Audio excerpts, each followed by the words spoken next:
چند وقتی با یه سری از آدمایی دارم صحبت میکنم که اونها دغدغه راه اندازی کسب و کار دارن یا دلشون میخواد در یک زمینه فعالیت بکنن و توی اون پیشرفت بکنن. این زمینه‌های فعالیت تنوع زیادی داره. بعضیاشون میخوان در حوزه ساختمان کار بکنن، بعضیاشون میخوان در حوزه فضای مجازی کار بکنن، بعضیاشون میخوان یه آنلاین شاپ در واقع داشته باشن و غیره. سلام، من رضام و شما به تنگش گوش میکنید. توی این پادکست میخوام راجع به این صحبت بکنم که چقدر ما در شروع کردن یک کار اقدامات اولیه خوبی انجام میدیم. میدونی؟ اولین نکته‌ای که داخل این مسئله به نظرم باید بهش توجه کرد اینه که برای هر مدل از فعالیتی یه بوم کسب و کار بنویسیم. بوم کسب و کار شامل چند تا سواله. سوال اولش مثلا اینه که مخاطب شما در اون حوزه فعالیت کیه؟ سوال دومش میتونه این باشه که در واقع ارزش پیشنهادی شما در اون حوزه چیست؟ ارزش پیشنهادی تعریفش اینه که توی این حوزه من چه چیزی رو خلق میکنم یا آن چیزی که دیگران انجام دادن رو من بهبود میبخشم. نکته دوم در ارزش پیشنهادی برای من مهمتره، این که چه چیزی در دیگران وجود دارد که من میتونم اون رو بهبود ببخشم. سوال دیگه اینه که کانال توزیع شما چیه؟ سوال دیگه اینه که مدل هزینه کرد شما چطور خواهد بود؟ سوال دیگه اینه که مدل درآمدی به چه شکل خواهد شد و شرکای کلیدی شما کیا هستن؟ رقبای کلیدی شما کیا هستن؟ و سوال اساسی دیگه اینه که فعالیت‌های کلیدی شما در شروع این فعالیت چه چیزایی خواهد بود؟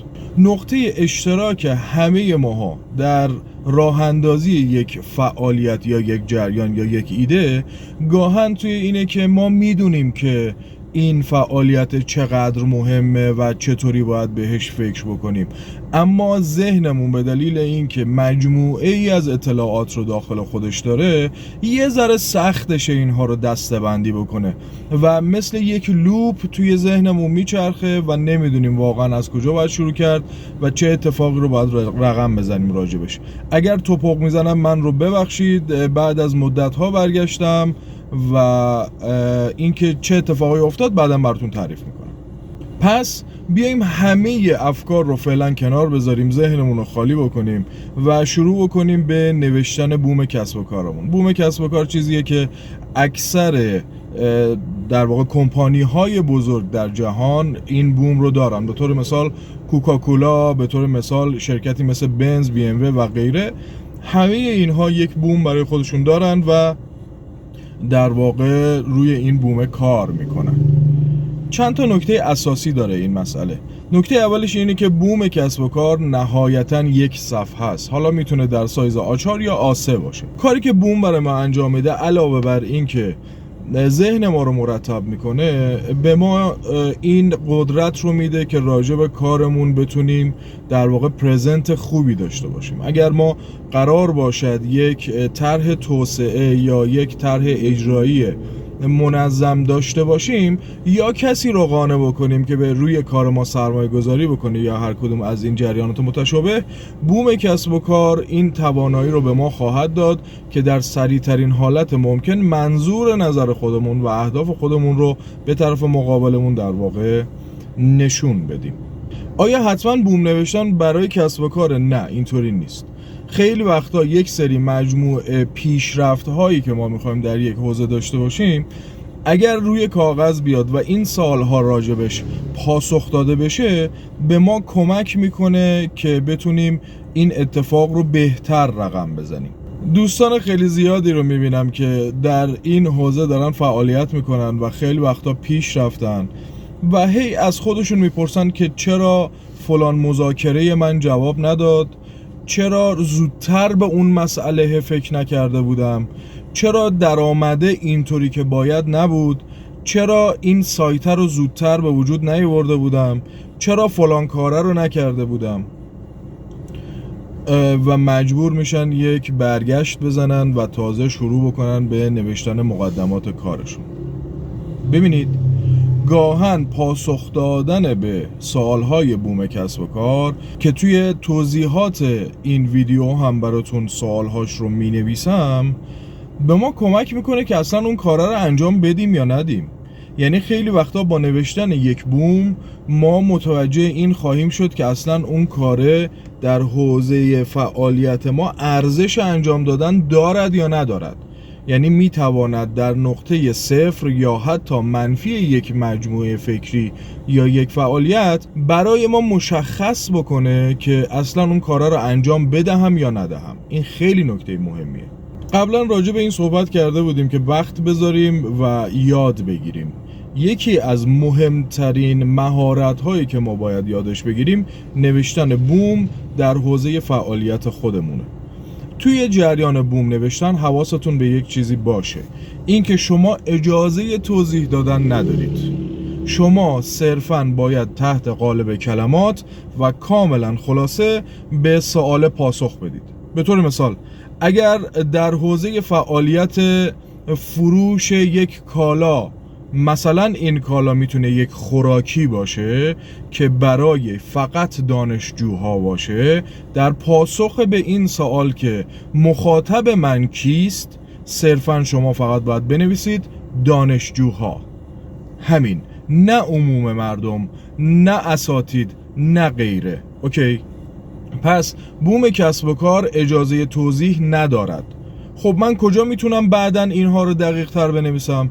بعد از اینکه بوم یک صفحه‌ای شما به وجود اومد و شکل گرفت و حالتون بهتر شد و از اون نقطه به بعد حالا شما توانایی پیدا میکنید که اینها رو گسترش بدید، یک پروپوزال بنویسید و بعداً میتونید تبدیلش بکنید به یک اساسنامه و میتونید تبدیلش کنید به یک رساله مربوط به کارتون. پس بوم نوشتن مهمترین اتفاقی که داره فعلا برای ما رقم میزند این است که ذهن ما را مرتب بکند و بعد بتونیم از روی بوم تصمیم بگیریم این کار رو انجام بدهیم یا ندهیم و اینکه بتونیم افراد رو در کنارش توجیه بکنیم. بوم نوشتن یه کار دیگه هم برای ما انجام میده، خطر قطعیت کامل رو از ما میگیره. یعنی چی؟ یعنی خیلی وقتا هست ما به خاطر اینکه فشار ذهنی در یک حوزه داره بهمون میاد با قطعیت یک سری از جریانات رو خودمون کنار میذاریم و میگیم اینا که 100% اتفاق میفته، در صورتی که ممکنه اینطوری نباشه. بوم کسب و کار نوشتن به ما کمک میکنه که بتونیم با یک دسته‌بندی درست و درمون برسیم به اون نقاط و حالا با حوصله به اون سوال پاسخ صحیح بدهیم. اگر ما راجع به یک جریان قطعیت کامل پیدا بکنیم مثل این میمونه که یک پایه ستون رو صلب بکنیم و اتفاقا سازه خودمون رو به خطر بندازیم. پس قدرت انعطاف پیدا خواهیم کرد و با این انعطافه میتونیم در واقع بهترین تصمیم رو بگیریم.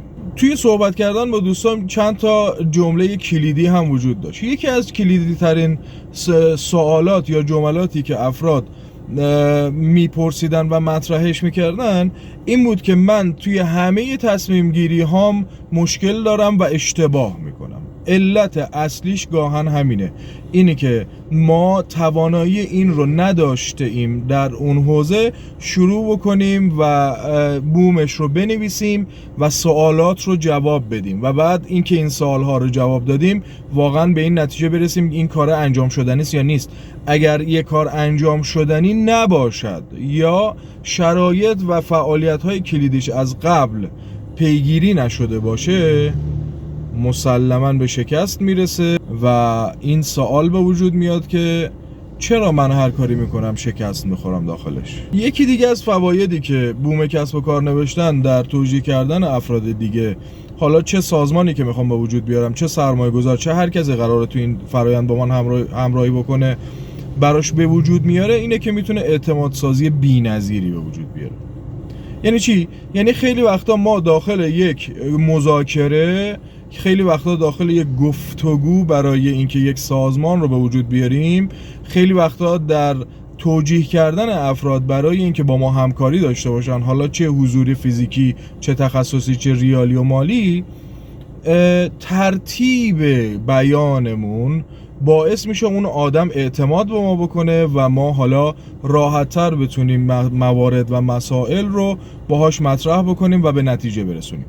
خیلی وقتا ادبیات ما رو درست میکنه. یعنی وقتی من با یک چارت مشخص، وقتی با یک مجموعه سوالایی که میدانم برای طرف مقابلم ممکنه به وجود بیاد و اونها رو قبل از اینکه مطرح بکنه خیلی منظم و روتین بهش پاسخ بدم، اون آدم به من اطمینان خواهد کرد و احتمال وقوع اون اتفاق بسیار بالا خواهد رفت و درصد پیروزی رو بالا میبره. درصد شکست رو پایین میاریم باهاش. خیلی وقتا در حوزه فعالیت شخصی خودمون یا همکاری با دیگران درصد اشتباه ما وقتی کاهش پیدا بکنه، درصد خطامون و شکستمون کاهش پیدا بکنه، ما با طیب خاطر میتونیم اون فعالیت رو ادامه بدیم و به مراتب و مراحل بالاتر برسونیمش. حواسمون باشه 2 اتفاق دو بوم کسب و کار نوشتن برای ما اهمیت زیادی داره. اولا در کنار سوالای کناریش یک پاسخ بدهیم که مجموعه فعالیت‌های کلیدی ما چیست، اما قبل تر از اون به این سوال پاسخ بدهیم که ارزشی که قرار است در این مدل فکری تولید بکنم چیست، من چه تفاوتی نسبت به دیگران دارم و این تفاوت چه ارزشی رو برای دیگران تولید میکنه. ببینید در معامله کردن هم همینه. یعنی خیلی وقتا اگر شما یک ملکی رو بخواین در واقع بسازین و یک سازنده ای رو بر ملکتون بیارین و بخواین باهاش مشارکت بکنید و این مشارکت حاصلش بشه یک متراژ یا آپارتمان برای شما در چند سبای بعد، اون سازنده باید به شما این رو بگه چه ارزشی برای شما تولید میکنه. به طور مثال این متراژ بهتون آپارتمان میده، برای شما هزینه ها رو پرداخت میکنه، به شما یک مبلغ بلاعوض پرداخت میکنه، یعنی پولی که اختلاف در واقع قیمت کلنگی و آپارتمان هست. حالا اینو تخصصی فعلا کاری باش ندارم. به شما چه زمانی تحویلتون میده، چه متریالی استفاده میکنه، سرعت عملیاتش چقدر هست، چقدر سرمایه میره. اینها چیزهایی هست که وقتی به شما اعلام میکنه در واقع داره ارزش‌هایی رو برای شما تولید میکنه که شما حالا با این ارزش‌ها در مقام قیاس وارد میشید با آدم‌ها یا سازنده‌های دیگه‌ای که پیشنهاداتشون رو به شما میدن. اوکی؟ یا اگر خودتون هم به عنوان در واقع یک سازنده بر مشارکت یک ملک بخواین وارد بشین، باید با پاسخ دادن به این که مالکین محترم من چه ارزشی رو برای شما تولید میکنم که دیگران نمیکنن، این اطمینان رو به وجود بیارید که مالکین بتونن در واقع ملکشون رو در اختیار شما قرار بدن و شما شروع کنید به سرمایه گذاری کردن و ساختن. پس مهمترینش این است که من چه ارزش پیشنهادی دارم در حوزه کسب و کاری که میخوام راه بندازم که توضیح دادم. 1 چه چیز جدیدی خلق میکنم. 2 اگر این اتفاق دیگران هم رقمش زدن، من چطوری این اتفاق رو بهبود میبخشم. و سوال دوم، فعالیت‌های کلیدی برای اینکه به اون نقطه برسم، چه در زمینه پیش تولید، چه در زمینه حین عملیات و چه در زمینه پس از عملیات چه خواهد بود و من چجوری راجع به اینها اقدام خواهم کرد. به ما یاد میده که ایرادات خودمون رو و اون نقاط ضعف خودمون رو کشفشون بکنیم و بذاریم در لیست فعالیت‌های کلیدی. توی فعالیت‌های کلیدی به طور مثال ممکنه من مذاکره کننده خوبی نباشم، پس لازم هست که برای این اقدام و برای این فعالیت شروع کنم به یادگیری و مطالعه کردن در این حوزه. خیلی وقتا این رو برای ما مشخص میکنه که من زمان کافی برای یک فعالیت ندارم، پس حالا میتونم انتخاب بکنم از تخصص دیگران استفاده بکنم برای اینکه این زمان رو کاهشش بدم و فعالیتم رو به پیش ببرم.